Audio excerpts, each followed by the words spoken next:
Video's going. Okay, the work session will now come to order for April the 21st, 2020 at 5:36 p.m. Let me call the roll. Councilmember Nakamura. Present. Mayor Pro Tem Lindamood. Here. Councilmember Wheat. Here. The mayor is here. Councilmember Dodson. Here. Councilmember Kelly. Here. And Councilmember Rigney. Here. I see you. Thank you all for. Richard, Yes, George. Richard, your volume's a little bit low. Okay, can you turn me up, Chris? Is that any better? And yours is a little high, George. Okay. George, can you hear me?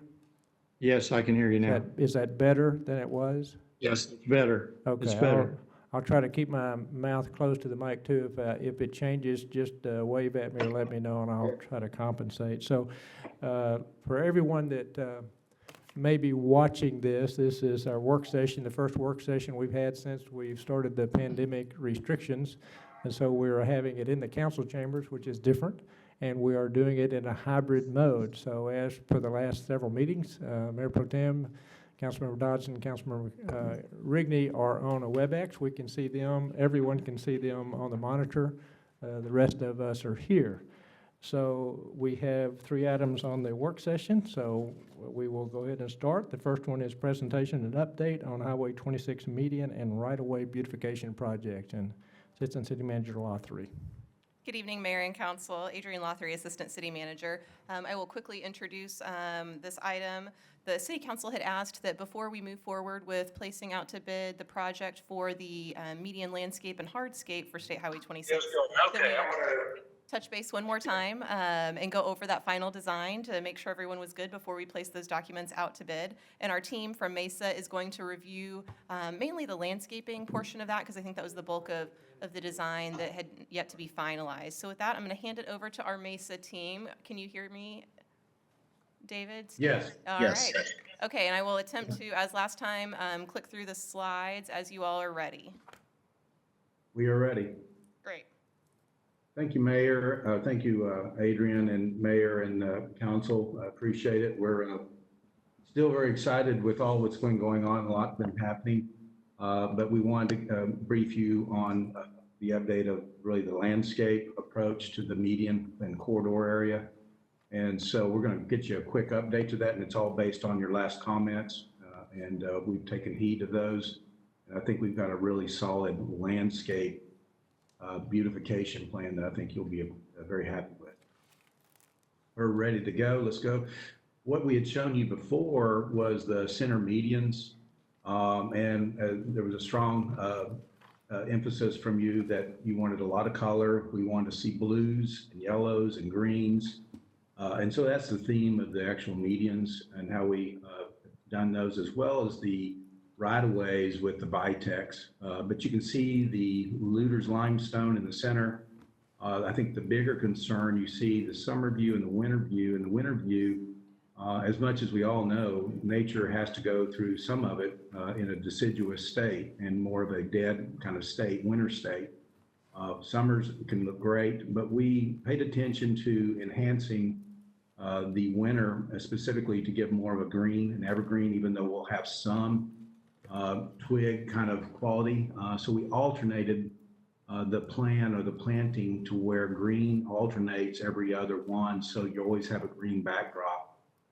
And so we have various colors of green, anything from purplish greens to that turn purple in kind of in the winter to evergreens. Their textures and everything work very well with that too. So we're getting a lot of good seasonal color from a winter aspect of this. Summer and spring and fall will definitely get a very good seasonal play there as well. Any questions from what you see here? I'm not a big fan of the Vitex, like having so much of it, because it looks so dead in the winter. Is there anything we could do to mix, like to incorporate some evergreens with the Vitex? The only evergreen that probably would be something in a tree form, and it has to be a medium to small, medium size because of power lines. We're having to negotiate those at some level, so we can't do canopies. I wouldn't advise doing something that's full to ground. We're also trying to allow some level of transparency for the merchants, that retailers along the right-of-ways. So we've chosen the Vitex. There are, crepe myrtles are also, but they're deciduous as well. Sometimes I think the branching habits can have a wonderful kind of quality of elegance to them. The other ones could be the hollies, which we could limb up, but they'll be dense. You will not be able to see through them as much, even in the summer. Excuse me, I had a different question. Some of these plants end up with stalks, right? That are bare in the winter, or Yes. basically bare. Yeah, there's they're twigs, They branches. have to be trimmed off right before the next season's growth. Is that right? Usually about February, end of January, February is when they're taken back, because you really want to keep that dried flower arrangement. Sometimes they have a cinnamon color to them. Mhm. There's some color that you'll get out of the twigs. Okay. And they're very, I think they're very desirable. As much as you would see willows and things in the winter, they'll give you that kind of branch tracery that's quite interesting. Okay. That was my only question. Thank you. Uh-huh.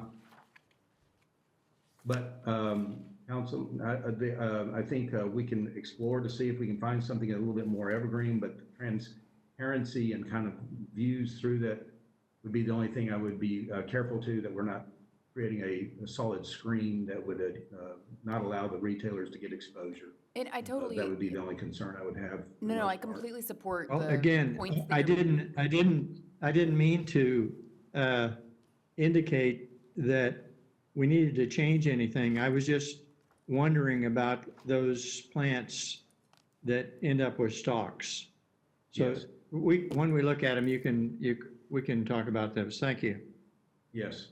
The thing, Councilman Dodson, is that they will be an organized, they're not going to be a weedy mess look. They're going to have a real organized look to them. And plus with the maintenance, they can also kind of trim tops and make them a little bit more consistent. So there's, things that can be done even through the winter stage that can make those quite, interesting. I think Councilmember Wheat still had a comment. I just wanted to add about the Vitex. I really like that plant in general. I mean, it takes a little maintenance, but I agree with what you're saying about the transparency. So maybe if we just explore a potential other option where we have a little bit of evergreen, because in this particular image, there's a ton on the right side of the road, which would be gorgeous in the spring and summer, but then it would look really dead all winter. So if there's something we could explore that might just add a little bit of life during the winter, I think that could be really pretty. Okay, we will definitely look into that and see what we can come back with. Now, back to what George was saying, are you talking about the yucca plants? Is that what you're talking about, George? No. Which The ones? Vitex on the edge of the road. No, I know what Kathy's talking about, Yeah. but I'm talking about what George was talking about. I think No, it was, what I was talking about, when we get to them, I'll explain. Okay, I didn't think it was that. No, I'm in agreement with Kathy. That was what I thought of when I first saw it. It looked so bare over there and just so dreary looking to me. It had, that's the word, I mean, that's what I thought of when I saw the winter view was, oh, that's kind of dreary looking. But if you can explore a couple other options and see what we can do, I'd sure appreciate that. Yeah, we will. And I think one thing, crepe myrtles, again, their trunks and bark are lighter and can be unusual and a different kind of character, even though they're deciduous. And there may be some play with those. They have fantastic blooming ability, as you know. They're a very Texas tree and a great performer. So we'll look into something to see if we can get something that's fairly airy, whatever we can look at that stays in a medium height maximum. Because the Encore power lines are what my big concern are. What about the hollies in between each one of the creek myrtles? Just, one creek myrtle, then the holly, and then something like that, maybe even, that might. Look at the rhythm, you bet, you sure can. Stan, do you want to move on to some of the individual landscape palettes? Yes, let's go ahead and kind of focus in. As you can see, this is a diagrammatic of the planting design. You can see there's a diagonal kind of angle to those. And so oncoming and as you approach those, you start to see the longer length, allowing, if you do it perpendicular to the street, you will get just a little quick, the Doppler effect is very quick and very, you won't get the glory of the planting designs. We angled them really sharp. So they're projected towards the driver as they approach the islands from either side. And then you can see kind of our plant palette diagrammed out, and from that standpoint. Here you're seeing the yucca, which is the Hesperella, the Amarella yellow yucca. Again, that's a very wonderful plant. We're really planting them in tight, so you're going to get an instant character to those right at the ends of the planters. Here's the prostate rosemary. Again, wonderful plant all season, very easy to control. We can keep a little bit of pruning once a year. It'll hold its ground there. It doesn't really just go crazy. So that's not, I know there was concern about it being too overhanging in that, and we can really control that pretty easily. It's limited amount of pruning. But the flowers are phenomenal, and it has a really kind of nice aspect of kind of cascading to it as well. Then we have the Russian sage. Now, some people will say, well, those get quite large. Well, we're using a dwarf version. And reason being is we have to use a dwarf just from height restrictions that we have and visibility. But we can get a performer of this, of the dwarf version. And these are great character, and they're definitely deciduous. And again, as George mentioned here, this one will have a kind of a thicket to it, but we can control the height, and when it comes into the February, early spring, we will take those down to about 6-8 inches, and then those will start to again flush out for the spring growth. I want to make sure everybody caught what Stan said at the very beginning, that even on the plantings that look a little bit barer in the wintertime, they've been layered kind of every other plant with ones that are more evergreen in the winter, so that you never have that bare brown look in any sort of large swath area. I know that was a concern of the council's.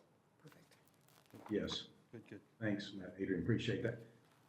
The lavender cotton, again, it's a great look. It has a nice silvery foliage. The blooms are wonderful, little dots of yellow. And again, it loves our environment, the heat. It takes a lot of abuse, so it will be a great performer as well. Evergreen, again, as Adrian said, these are things that will be alternating, so they'll fill in and take over from what Russian sage and so forth that are deciduous. One thing to also point out is the percentage on the bottom right-hand corner. You can see the percentage of what the plant makes up in the planting scheme on the corridor. So for the most part, most of the planting in the corridor is evergreen, and that's going to be through the large swaths of ground cover. So as someone's, moving through Colleyville throughout the seasons, it's always going to feel like a very rich green corridor with these pops of these perennials accented by the planters and the concrete. So that's just helpful to understand context of percentage. In the white Gara, again, it's a wonderful kind of lacy quality to it. It's almost like little butterflies in its bloom. And again, it will add just a whole different kind of quality and texture. Stays a very consistent height. And then it gets really thin, for its kind of winter side of it. So it's kind of a nice light tracery in material, and some of the little bit of seed pods may hang into the branches themselves. I think it's a wonderful plant. We have the catmint. Again, it's a very aggressive plant. Takes a lot of abuse. Puts out wonderful flowers. Has a good long kind of blooming period. So you're going to get a lot of bang for that. Easy to maintain. Again, as I said, it's very pest and disease resistant as well. We have the fall aster. Again, we look at the blues and yellows, and we consider anything that's a purple as a blue plant. So we're staying with blues and yellows and greens through the whole corridor for the most part here. But you can see it's very thick with blooms. It's just a gorgeous plant. It will stay full. In the winter, you get the deciduous look. And of course, you're seeing here, there's a little bit of snow on top of the little buds that were left behind. But again, they're a nice plant. Black-eyed Susans, probably real familiar with that. A lot of people see these throughout our area. Great performers, just get better and better every year. Again, they will hold up their deciduous. But like we said before, we've got evergreen alternating, so those will be masked at some level with the evergreen plants. I actually like the seed pod heads are actually decorative as well. The Berkeley sedge, as you can see, is at the bottom of the planters and the edges, so they're a larger kind of ground cover. They're a sedge, and a sedge is, these are typically sedges are to be found in our native landscapes. They take a lot of anything from shade and or sun. So anything where we have trees and things, these will grow very well under the trees. They put a nice little seed head out usually about this time of the year, and then it kind of goes away, but it stays virtually green all year round. Winter creeper, again, good green, thick, good coverage. To the right, you'll see its winter character is very purple, and I think it's a great kind of surprise when people see how it changes into that fall-winter flag. One thing we are looking at is an alternate to introduce daffodil bulbs in large kind of groves as an alternate to consider. But those are nice surprises in the spring. They put out the yellow bloom. So those can be in nice kind of little thickets that would be spattered out kind of like paint in the landscape. So we thought that might be a great add to see how it comes in on the pricing. What did you say, daffodil mulch? What did you No say? daffodil bulbs. Oh, bulbs. I thought you said mulch. Bulbs. No, So you'll daffodil just see bulbs. flowers pop up in the I spring. thought it was It's some kind great. of mulch Yeah, that I'd I never like heard that. of. No, it's a bulb, and you plant them in, and then you just cut the top of the heads off after they perform in the spring, and then they come back every year. Now, how long do they last? Because there's a lot of them out there that last like days, like, Yeah. 5 days. Do Yeah. they last a No, little no. longer than that? Yeah, they'll last longer typically than that. And then what happens is the older they get, the better they perform. Yeah. So they just as they get older, and they also, you'll get more of them over time slowly. But they do, I've seen them perform over 2 to 3 weeks from that. How long? standpoint. 3 weeks, you said? Yeah, Pardon? ours at our house lasts several weeks. Linda has some. Yeah. And 'Cause I they're had- nice, yeah. Yeah, they are. So 3 Yeah. weeks was, you Yeah. cut out when you said 3 weeks? Is that correct? Yes. Yes. 2 to 3 weeks. It'll depend on the year, you know. The thing is, it's kind of the first announcement of spring. When they show, then everybody kind of knows that spring's is here, so.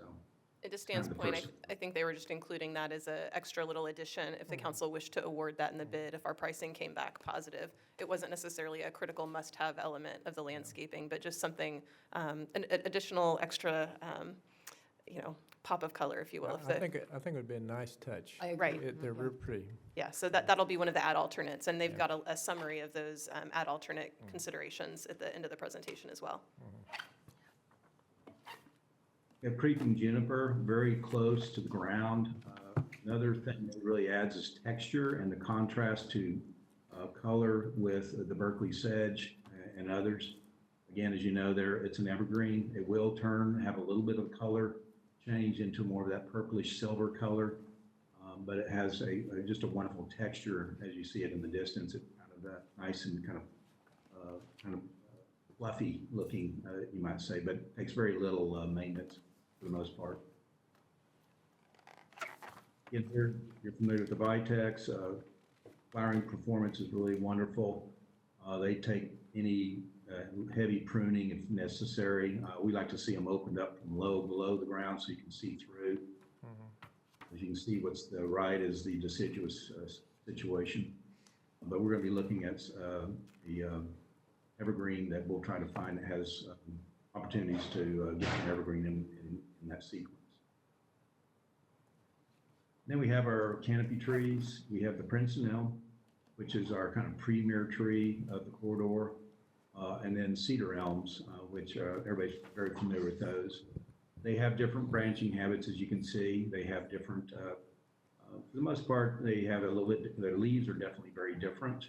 The cedar elms are very small, but they put out a great fall color. The Princeton elms have also great fall color, larger leaves, Ranching habit is more ovate and kind of fastigiate or reaching to the sky, whereas the cedar elm will be a little bit more naturalistic and kind of a softer kind of, kind of into the regionalism that you set in with Colleyville.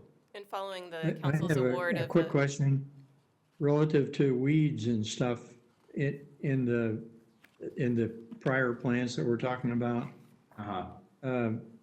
What's that take? Once a month or twice a month or what? Well, maintenance sometimes, we work with a guy or several companies that, there's different types of maintenance. There's the guys that are very commercial driven where it's called weed eaters, blowers, and mowers. There's what we see is the kind of hand care, and it's really seasonal. You're going to have more of maybe hand pulling or some localized herbicide as necessary, and when it's necessary. It's not this thing that you just do every week. They're really tending to when it's seasonal.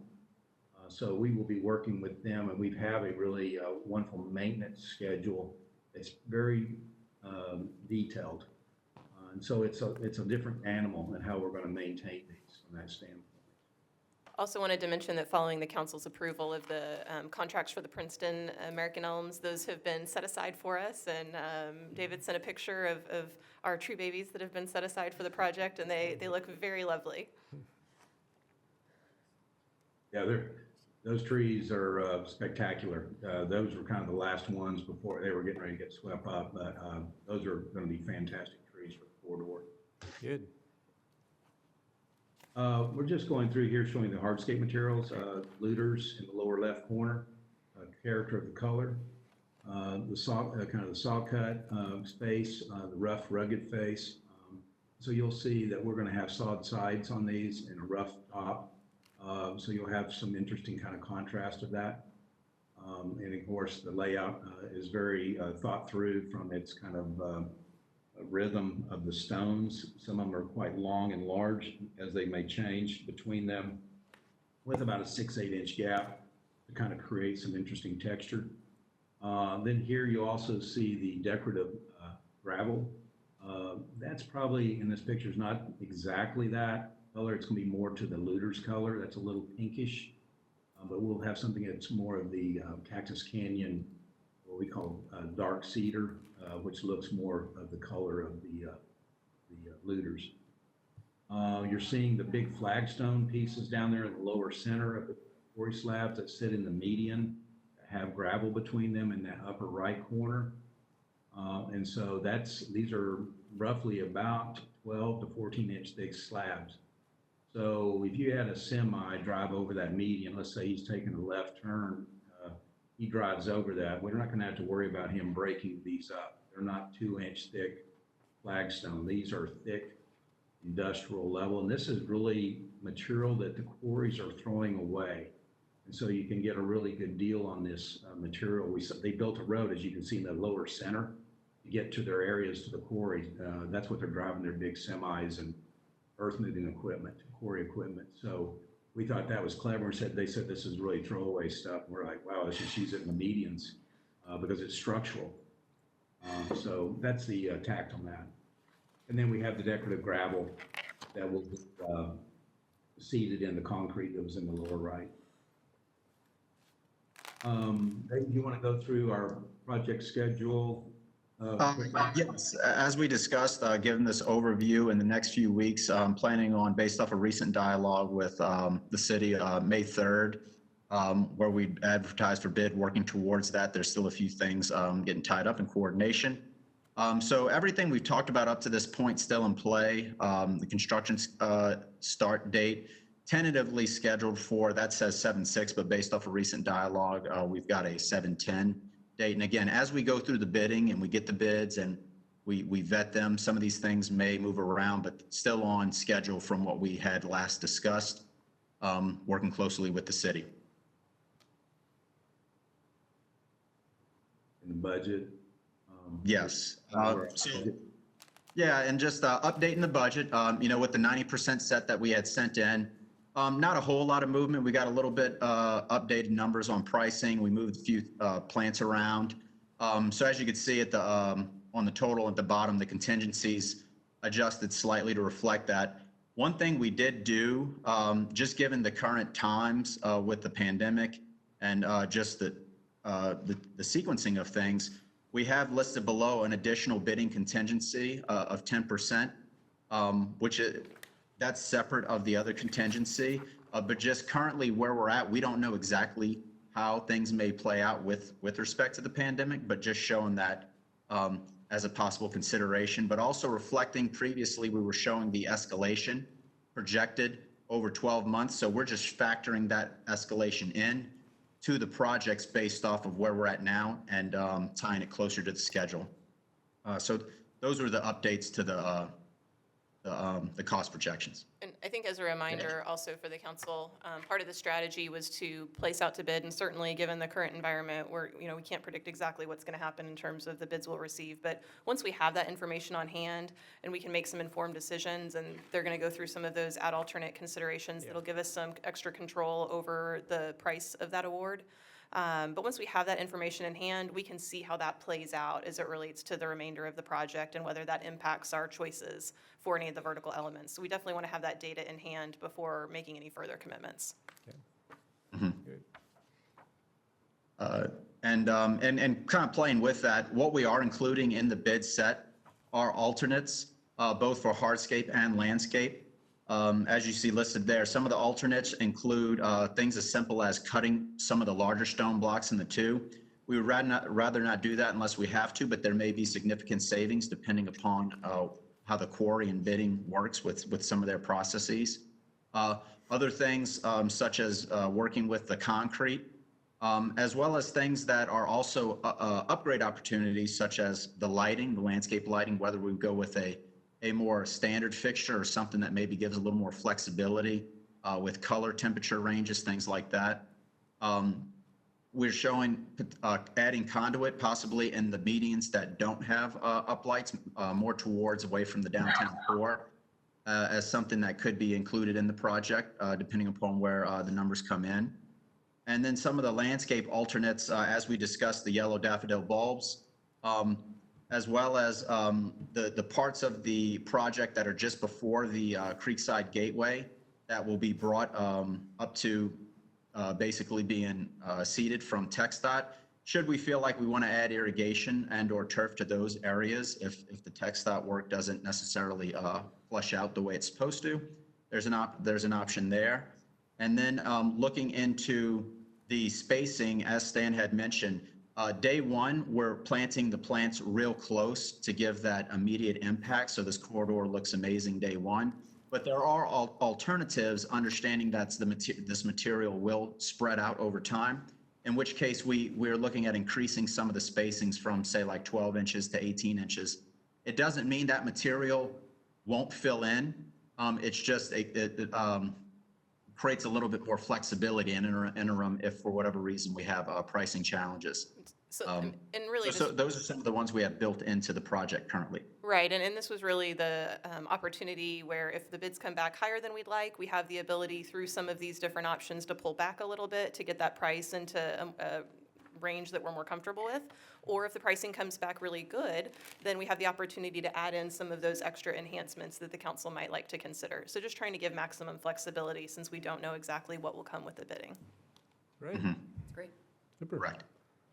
All right. Good presentation. Thank you very much. Okay, so I think the main thing to follow up on then in terms of wrapping this up to go out to bid is having a little bit of the evergreen option mixed in on the rights-of-way sides, and we'll send that information out to the council with what Mesa is able to come up with, and we'll move forward to finalizing those construction documents and getting this out to bid on schedule. Very good. Okay? Thank you very much. Thank With you. that- Thank you all very much. Yeah, thank you all. With that, we'll move to agenda item 2, which is Parks Project feedback for the FY 2021 budget planning. Lisa? Good evening, Mayor and Council. Lisa Escobedo, Director of Parks and Recreation. And this evening, I will be presenting a variety of park projects for discussion and identifying if and or when to add any of these projects to our 5-year CIP plan. The first project is the senior center and the discussion of a possible multi-purpose recreational facility. As you may recall from the 2019 citizen survey, the results showed an increased interest in the city providing a multi-purpose recreation center. Although the results were from one extreme to the other, one extreme being an all-comprehensive, full-fledged recreation center that incorporated an aquatic center, a fitness center, as well as a gymnasium. And then the other extreme, which is just a basic renovation of the current senior center. So in addition to the citizen survey, the 2018 Parks and Recreation and Open Space Master Plan indicated a desire as well for a multi-purpose facility. So therefore, this discussion is to present to council direction on what you would like to see moving forward with this project. Just possibly a possible renovation to this current senior center, or a more comprehensive design, or another survey performed in 2021 to see what the interest is among the community at that time in a multi-purpose recreational facility. Give you my answer. I guess we all can. I think, I've talked to some of the Parks and Recreation people and chairman, they call me, and I think their preference is to go with the renovation. And my take on the survey and the results, and people just talking to me, is the renovation is pretty clear. I haven't really heard anybody against that one. It's something that can be done and proceeded with. Going with another survey, I mean, we can talk about this forever. I'm a little concerned about analysis paralysis if we do that. I'd rather make a decision and get on with it and do something.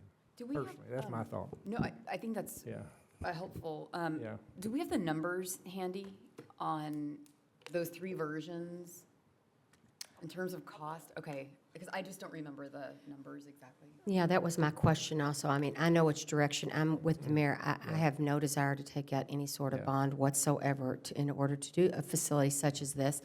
But it definitely needs renovation, there's no question. I mean, it started out as a church, and I don't think it's functional for what we're using it for. I know Lisa's probably frustrated, but she never shows it. She does a great job with that. So I'm for renovation on it, but I'm with Kathy. I'd love to see those numbers again. I've forgotten them. Yeah, 'cause I'd- The renovation, yeah, that was the option that really required I mean, we could do it with money we have. Right. And that's attractive, I think, to a lot of people. So, Well, I don't like going in debt myself personally, yeah. so I don't want to, while I'm here, put Well, the city. the other thing, I mean, it does come to my mind with everything that's going on. This Exactly. would not be a priority that would push us into picking up debt. That's just not our approach, but we can do a renovation. We have the money to do that, and I Right. don't really see that there's any reason not to do that. It would be a benefit to the citizens, personally. So Councilmember Wheat, to your question, the final question, if you'll recall, in the citizen survey was kind of a wrap-up question in that senior center, multipurpose center section. And it asked citizens to give their preference out of all of the options given. I think there were about 5 or 6 different options. The top 2, as Lisa mentioned, were kind of one opposite end of the extreme or the other. The comprehensive option B, which was the new 45,000 square foot, that received 29% preference. And then the renovation only was also 29%. But those were the top 2, and they were What were the identical. costs of each? That's, yeah. The, let's see. The estimated costs? Yeah, I definitely like the reservation, the renovation. Jerry, I you're think mentioning it'll annual or- provide opportunity for more programs. But, again, we don't know what's going to happen to this flu situation. And I think getting it done, I think will be positive for the city. So the estimates for the renovation only was a capital cost estimate of just $2 to $4 million. Yeah, 4 is what I. Whereas the comprehensive option B that I mentioned was capital cost of 25 to 30 million estimated. What was the, kind of just taking it down, not doing a remodel, but rebuilding it, but more or less the same kinds of facilities is what it, Was that an option? Like basically the basic rebuild? So Is that- the renovation plus gym, is that perhaps the one you were thinking of? Well, I don't and I'm think there sorry, was I'm one just that you take it down, blanking. that we took it down. I don't think so, Kathy. Okay. I mean, And I'm forgetting. build back the way it budgets was. were structured, The too. renovation was providing kind of the same capability, but what we need, we don't have what we need today. Right, no, I totally agree. Yeah. I think to where we're at today with all the context that's going on, I think it's appropriate that we should move forward to begin to look at that renovation and start looking at the options around that specifically. And okay, we're gonna cast off the other stuff and we're gonna go down and zoom in, get the information we need, design options, the cost, and so we can make a call on how to proceed. Just anybody disagree with that? No, in my opinion, we, one, don't want to take on additional debt, and two, we have many facilities in Colleyville that already provide those services. I don't think there's a need for us to go into competition with them. Did y'all say the price of just the renovation? I didn't hear that part. The renovation cost estimate was capital of 2 to 4 million. Yeah. Okay, And could be done with money we have, cash we have. okay. Okay? The next project is the Park House, which is located in the southern aspect of City Park. The vacant house has been used for storage purposes ever since our park supervisor has been relocated to our park maintenance facility. So this project was presented about a year ago, and we're following back up with some further information on this. A couple of questions were if the house contained asbestos and the cost of a demolition of the park's house. So in research, we found that to test the house for asbestos, it would approximately be $1,000, and then the demolition of the house would approximately be $10,000. So those are the two questions that came from the last presentation. And just as a reminder, the Parks House area is about 8,000 square feet, so that's the actual house and the immediate area around the house. And it is conveniently located right next to Kidsville Playground as well as the pavilion and restroom. So it's a prime location for a very nice park amenity. The future park amenity that will take place of the Park House can encompass about 25,500 square feet, which again would be the Park House area as well as the open space area to the west of the house. Some possible park amenities for this area could be a splash pad, which has been requested in the master plan. This is a prime location for a splash pad, considering the close proximity again to the playground. So a family could come have a picnic and have a day of activities with the playground as well as a splash pad activities. So in addition, there's large mature trees there that provide shade, as well as the house was there with plumbing, so that adds to the plumbing that would be needed for a splash pad. Another park amenity that could be an option would be a dog park. There's plenty of space in this area for this type of amenity, although some concerns may be, the close proximity of a dog park and a playground, the barking and the kids playing. So that might be a concern, but there's plenty of space for that type of amenity. For both? Not for both. Oh, so one or the other? For one Okay. or the other. And then another option for this location could be outdoor fitness equipment. This has also been requested in the master plan. The trail that goes around City Park, it goes right near that area. So if you were to do a circuit of outdoor fitness equipment, it would be ideal for somebody that's either jogging or walking the City Park trail. They could do a circuit of fitness equipment and then move on with their cardio. In addition to that, if somebody was wanting to work out and their child was playing at the playground, they would be close enough to keep an eye on them. So those are some of the ideas that staff had. We're welcome to look at other ideas that council has or any preferences for this location.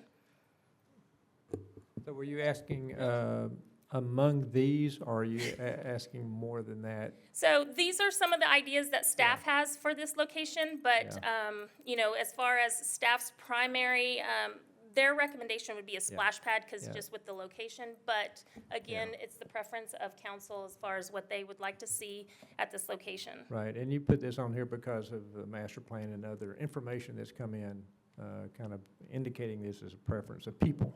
Correct. Yeah. And as Lisa works to begin Okay, to prepare gotcha. her parks budget and 5-year plan and updating the 5-year parks capital plan, all of these suggestions don't necessarily need to be 100% for certain happening in year Yeah. one of a CIP. Yeah. But as she starts to put in some placeholders for years 2 through Adrian, 5. I'm sorry, Adrian, I can't hear you. Oh, I'm sorry, can you hear me now, George?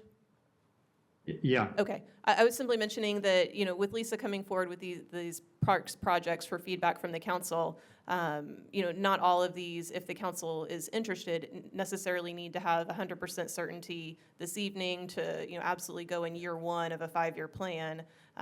Some of the feedback can simply help give staff some direction as to whether there's enough interest to put some placeholders in years 2, 3, 4, or 5 in her 5-year plan to come back and do additional research to share with the council.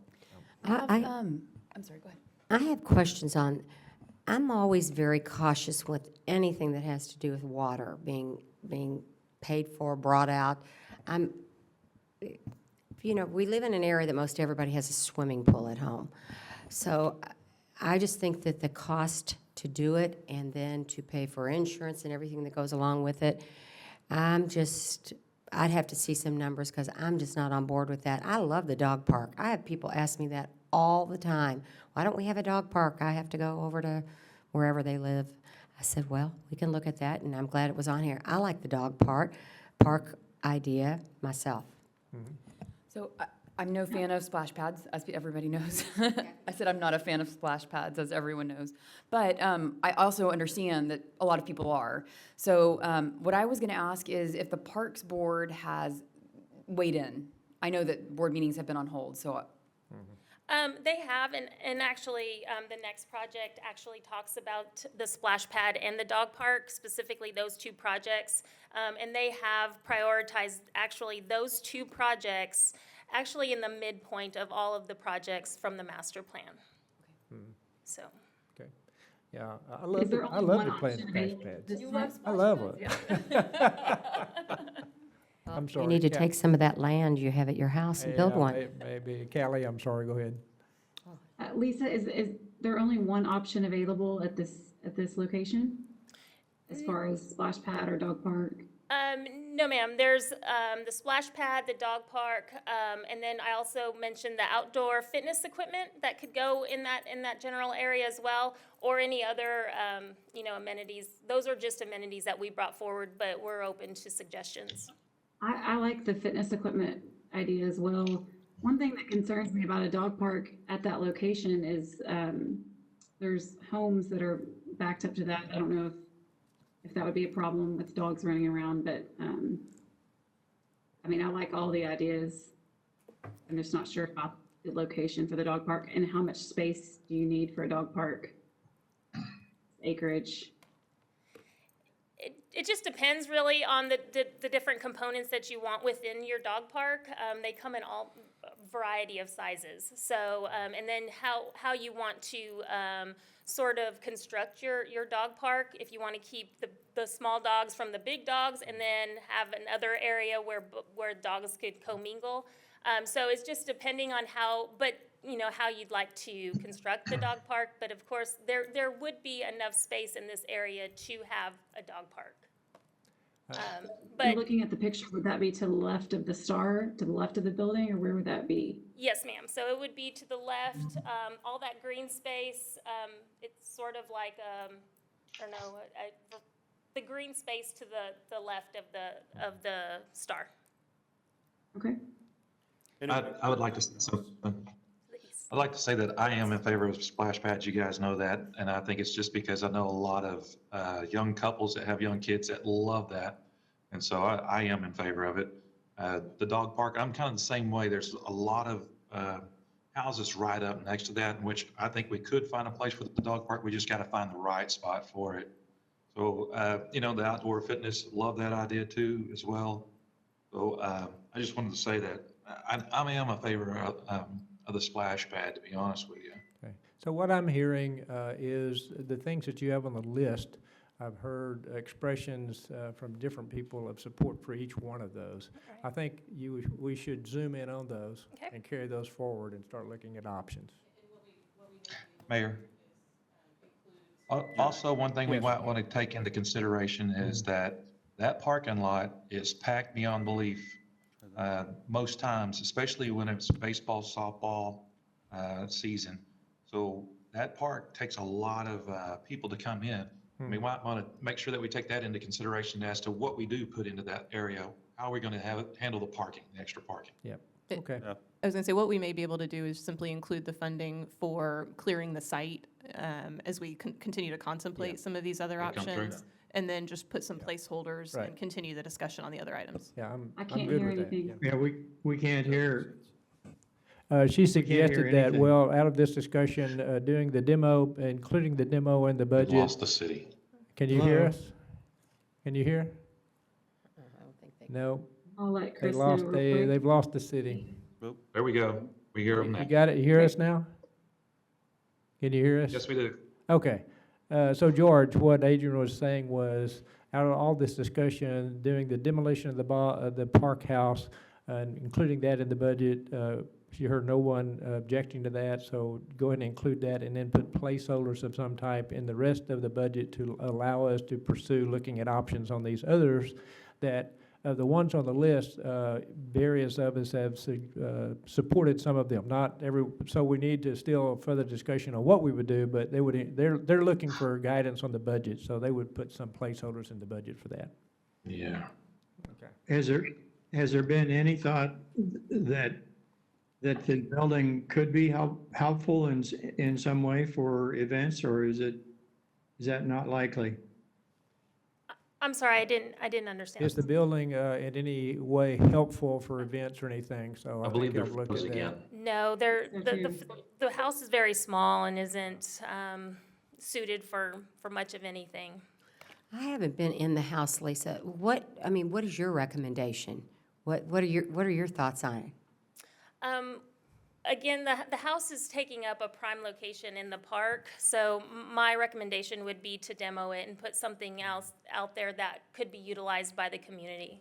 So you- Because it's not being utilized right now. It's being utilized for storage purposes, but it could definitely be a prime location amenity for the park. Okay, so you don't see any saving it and using it for anything else at this point? Because I have not been in it.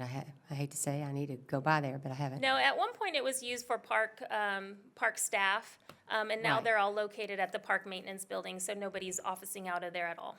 Okay, so that's your recommendation. Thank you. Yes, city manager? Yeah, just a quick comment. The one, I think, value the structure could have provided is some type of restrooms, but we have the restroom facility immediately adjoining that property. And so when you look at it, it really is a single-family home that was converted for intermittent office space. And so it really doesn't serve any purpose for the city use. The land is really the greatest value there, and the ability to utilize all of that property and even enjoy some of the trees that are there and use those for shade, regardless of the use, I think is the greatest value. Thank you. You have 5 minutes or less. Okay. Got it. Okay, so the next project, we already somewhat discussed, the park, the splash pad or dog park. Is there a priority of one of the projects over the I other would one? proceed with considering looking at all of them, Considering you'll both, come back to us okay. and talk to us. Any possible location preferences on either I one would of them? proceed with Okay. coming back to us and talking. Yes, sir. I think Okay. he wants you to move on. Yes. The next project consists of converting the Overland Trail Pump Station into a small neighborhood park in the northwest corner of the city. After removing the ground storage tank and grading the area, the total site area of usable space is 22,350 square feet. So this would be considered a neighborhood park. Basically, a neighborhood park is a smaller park. It is utilized by people that live in close proximity that can either walk or bike to the park. Usually there's no restrooms at a neighborhood park because, again, everyone lives in the neighborhood. Parking is very limited. There is not any parking. You'd have to park alongside the curb. And then park amenities would be limited because, again, it is a small park. Some suggestions of amenities would be a small playground, approximately $20,000 to $50,000. A small shade structure, if you do a fabric shade structure, it'd run about $30,000. A more robust pavilion-type structure would run $80,000 to $100,000. And then you want to make sure you keep open space so people can play and enjoy the park as they want to recreate, whether they want to play catch or fly a kite. I've spoken to numerous residents in that area, and they're very enthusiastic about the potential of a park in that area. I've asked for suggestions of amenities. They have not given me any specifics, but they're just really excited about that park. So again, we can phase some of these elements into the site, but are there any amenities that you would like to see at this location? I love the playground idea there. They're kind of isolated over there, so it'd be nice to give a little play area. Shade's always I nice. can't hear again. Who was that, Kathy?